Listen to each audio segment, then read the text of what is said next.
to create ritual vessels, weapons, and tools for use in daily life and for production purposes. Among the items excavated from the Shang city of Zhengzhou was a large bronze ding. It is 1 meter in height and weighs 86 kilograms.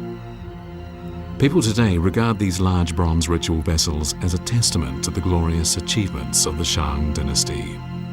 所以商是一个强势的发展的一个阶段。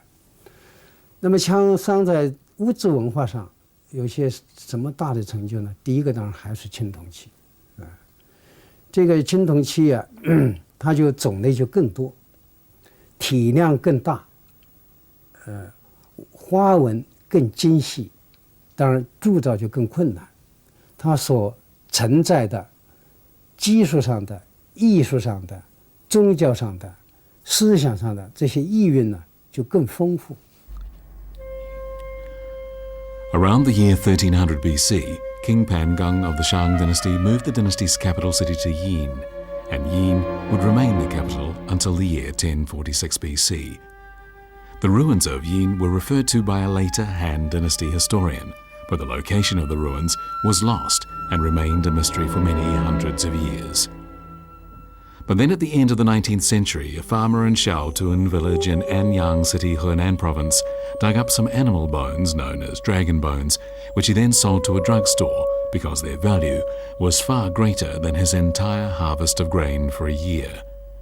We don't know how many of these dragon bones were ground into powder to be consumed as Chinese traditional medicine, but it was not until the autumn of 1899 that someone realized their true value. That person was Wang Yirong, at the time a well-known antiquarian and epigraphist. While buying materials to be used in the preparation of some herbal medicines, he noticed some symbols carved into the bones he was purchasing, and that the symbols were very similar to inscriptions seen on items of bronze. He immediately bought all the dragon bones the store had to offer, and after carefully studying them, he concluded that the symbols they bore were characters that were even older than those used in inscriptions on bronze articles. The dragon bones were, in fact, oracle bones from the Shang dynasty era. Wang Yirong had made a major discovery, and with it, he became the first person to discover and collect oracle bones dating back to the Shang dynasty.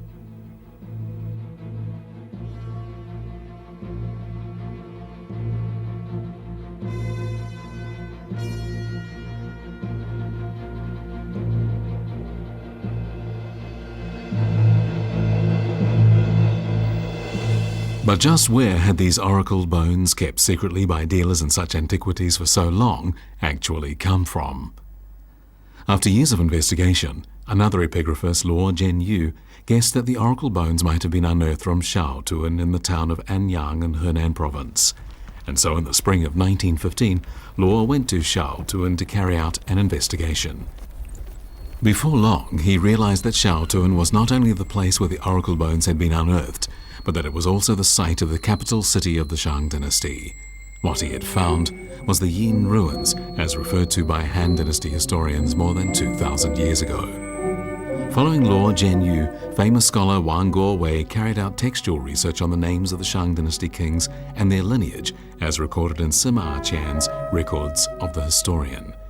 He found that the records in Sima Qian's work agreed with the details carved on the oracle bones and tortoise shells. This proved that history records concerning the Shang dynasty were surprisingly accurate.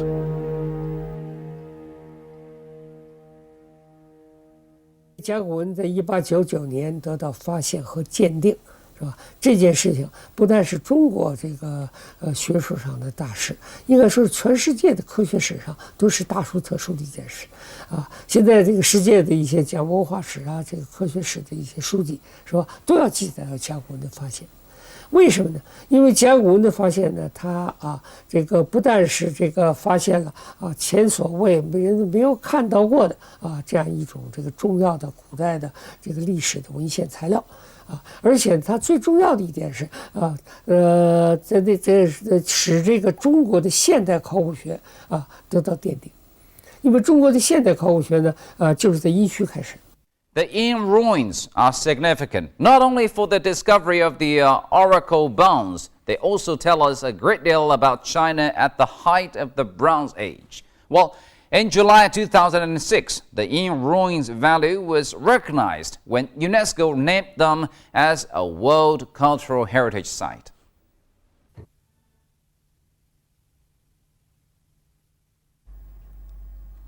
The discovery of the Yin ruins meant that a great gateway to the Shang dynasty that had been closed for more than 3,000 years had been reopened. But what kind of a world would be revealed as a result?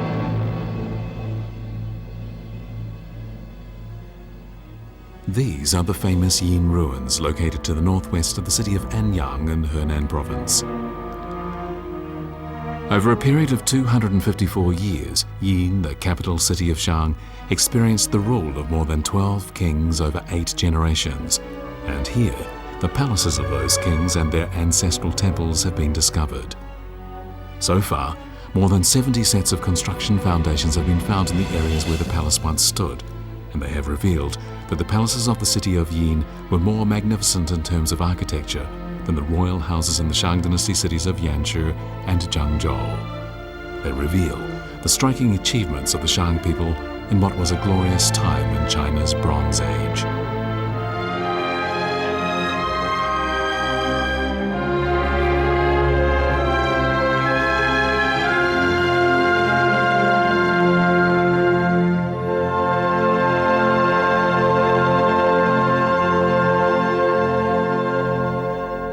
The area of the Yin ruins so far revealed covers some 20 square kilometres.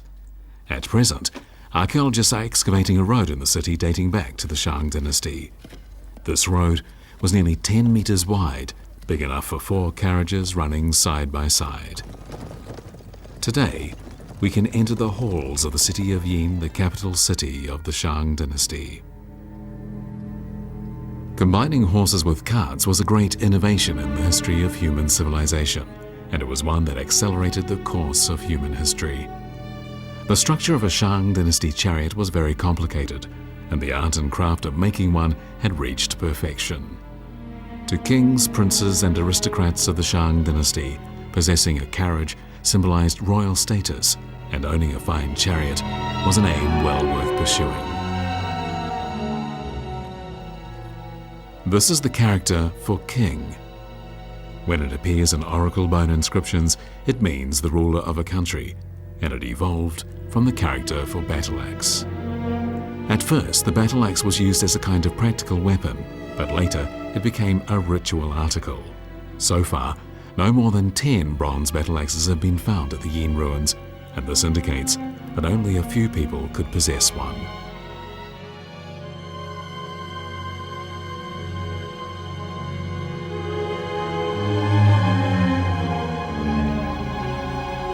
Shang dynasty troops were armed with what were at the time the best bronze weapons in the world. They wore bronze helmets and they wore leather suits of armor. Thousands upon thousands of bronze weapons have been unearthed from Shang tombs, including various kinds of bronze daggers and sharp bronze spears. It seems that every adult male had to be prepared to be called upon at any moment to become a lion-hearted fighter for the Shang dynasty. In 1976, Chinese archaeologists discovered a Shang dynasty tomb which, while not particularly large, was highly important as it had never been looted. Inside were thousands of burial articles, including some 468 items of bronze of various types, and some of the types had never been seen before.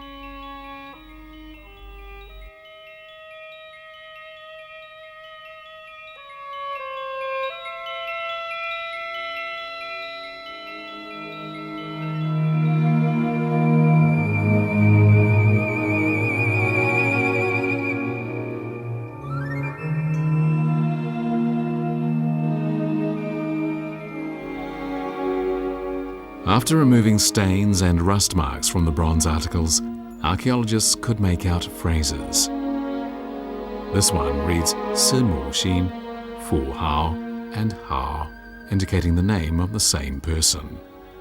Fu Hao was the wife of Wu Ding, king of the Shang dynasty, and her name appears as many as 250 times in oracle inscriptions carved on bones and tortoise shells.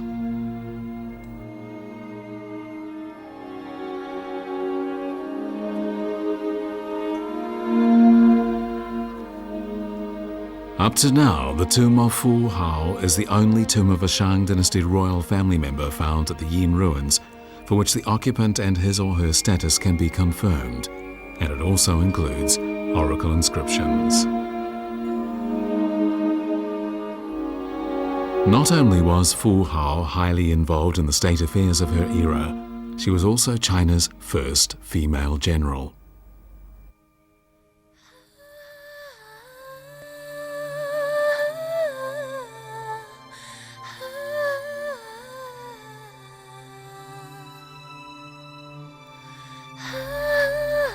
Fu Hao is also believed to have been a beauty.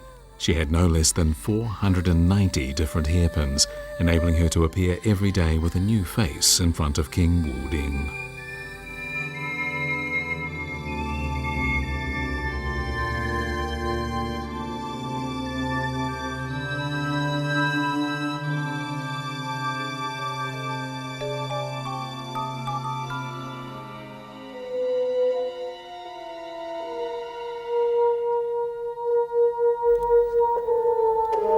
No less than 755 articles of jade have been unearthed from the tomb of Fu Hao, and they include a jade bird, jade horse, jade tiger, jade dragon, and jade phoenix. All of them are lifelike in appearance and reveal that the aristocrats of the era domesticated many pets, including large animals such as the elephant and bear.